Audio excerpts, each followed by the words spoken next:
Hey everybody, Scott Bonovich, GSF Mortgage Nerds here in Appleton. All right, today is a topic sort of near and dear to my, I don't want to say heart, probably more so my pocketbook, but it's actually very important for anybody who's in my line of work as a lender. This is probably the most important topic that we deal with on a daily basis, and that is credit. So credit scores, you've heard us talk about it, I think, on more than one occasion, the importance of not only your credit score, which is a very complex algorithm, okay, but also your credit profile. And so by credit profile, what I mean is what items show up on your credit report throughout your history. So as an example, you could have somebody, and everybody puts a lot of emphasis on that credit score, and rightfully so, because as lenders, there's a lot of programs that are based on minimum credit score requirements, and your pricing and your interest rates and what you pay in PMI. All of those things, are in many regards, are lockstep tied to that actual score. However, what I am going to say to you is just because you got a 730 credit score doesn't mean you have a strong credit profile, okay? So you got a good score, and this is an example because I dealt with it not too long ago. So I had a difficult time getting somebody approved at a 730 credit score for a loan program that only requires a minimum score of a 630, okay? And he had a 730. However, I wasn't able to get the loan approved because of his score was based on very limited trade history. So in other words, he basically had two accounts. His credit report, which most of them are 13 to 20 pages long, was 3 pages long. So he did not have a long-standing history. So his score, albeit it was a 730, was based on a very small, limited window of credit history that he had, okay?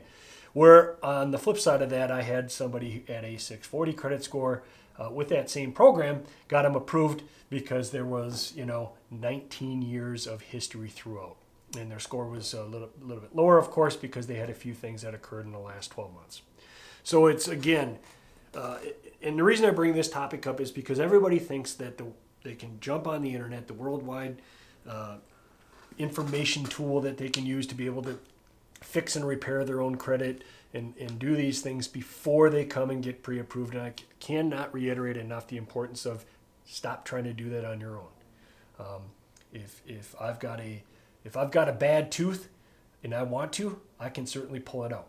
But I'm not going to do that because there's somebody I can go to, a dentist, who's a professional, who can do it, who can numb me, who can do it, pull it out, and make sure that I don't have an infection or dry rot or whatever they call dry socket or My point being is, yes, everybody thinks that they can fix their credit or do the things that they need to on their own. I'm here to tell you that you will make mistakes along the way, no ifs, ands, or buts about it. So I could go into multiple different areas of credit and what you need to do and how you can fix it up, but that's what we're here for, is to be that resource.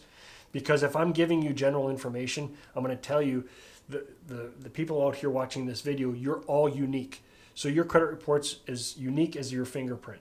So the information I give you may be very different than the information I give the very next person, just based on their credit profile, the history, number of revolving accounts they have versus installment loans, number of accounts that report to all 3 credit bureaus, how many late payments you've had, do you have any collections, all of those things that make up your credit profile. So with that being said, again, it's very unique. You don't want general information to fix a specific problem. You need specific information to fix your problem.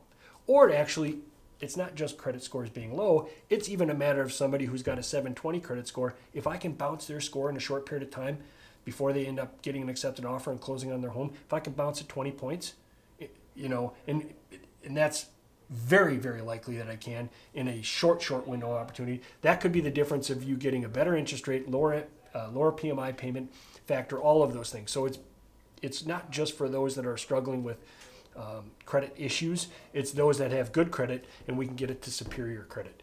So guys, once again, mortgages are complex. So just like the complexity of mortgages, credit is equally complex. Let Mortgage Nerds get you the answers you need.